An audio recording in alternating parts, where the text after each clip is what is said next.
All religions talk about a time of great peace and unity. A time when there is no more war and no more hate. A time when goodness, love, and justice will rule the world.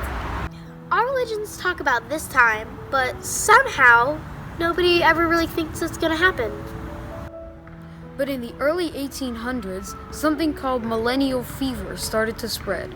People all over the world checked their holy books and decided the time was coming soon.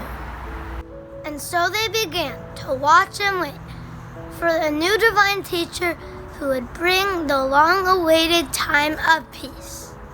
While this was happening, a young boy in Persia was having a lot of trouble with his own teacher. It's not that he was a bad student, he was actually too good of a student.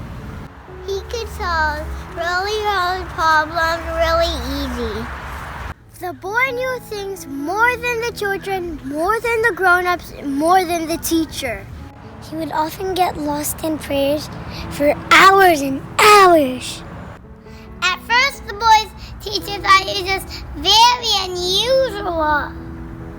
But over time, he was amazed by the great boy's knowledge.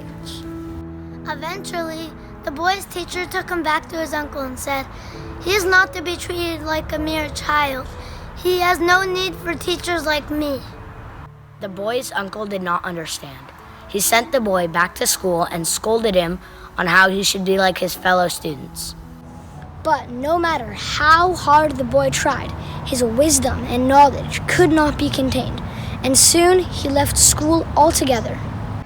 As this young boy grew, millennial fever also grew. In the spring of 1844, the boy, now a 24-year-old youth, announced that he had been the one everyone was waiting for. He called himself the Bab, which means the gate. He said that he was the gate between the old way of life, full of war and conflict, and the new, more mature way of life, structured on unity, love, and peace. After that, everything started to change. The Bab's influence spread really, really fast. His followers were very brave and devoted. They became great heroes. In just a few short years, tens of thousands of them were killed for their beliefs. Many, many more followers lost their jobs. They lost their homes. They lost their families. The Bab's writings flowed from his pen like a great ocean, Disclosing profound spiritual truths, dismissing superstitions, and summoning the world to an exalted standard of conduct. But most of all, the Bab told people to prepare their hearts for Baha'u'llah, another divine teacher that would soon come to establish a new stage in the social evolution of humanity, the unification of the entire human family. When Baha'u'llah appeared a few years later, he set out principles to make it a reality. Among his teachings are that humanity is one family, That women and men are all equal. That education must be universal. That everyone has a responsibility to independently investigate reality. That science and religion must be in harmony. And that work done in the spirit of service is worship. From that first day back in the spring of 1844 until now, those teachings have spread throughout the world and become widely accepted. Today, there are millions of Baha'is across the entire planet, working hard to establish communities using these principles.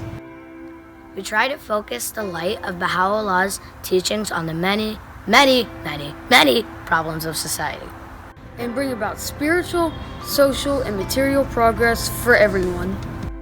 We value the great diversity of all the peoples of the world. We see everyone as our spiritual brothers and sisters. Those fearless souls who recognized the Bab in the early days were called the unbelievable heroism. That often meant giving their lives for what they believed. But today, heroism is something different. It's not giving up our lives, but instead it's giving up our time and energy for selfless service. It's making the welfare of humanity our dominating concern. and not stopping until the well-being of mankind, its peace and security are firmly established. Somehow, no one ever thinks that war will stop, and that nobility and love and justice will ever really rule the world. But the coming of the Bab and Baha'u'llah created a change in the world that finally make this possible. And now, all is left is for us to just do our part. And work as hard as we can to make it happen. Together!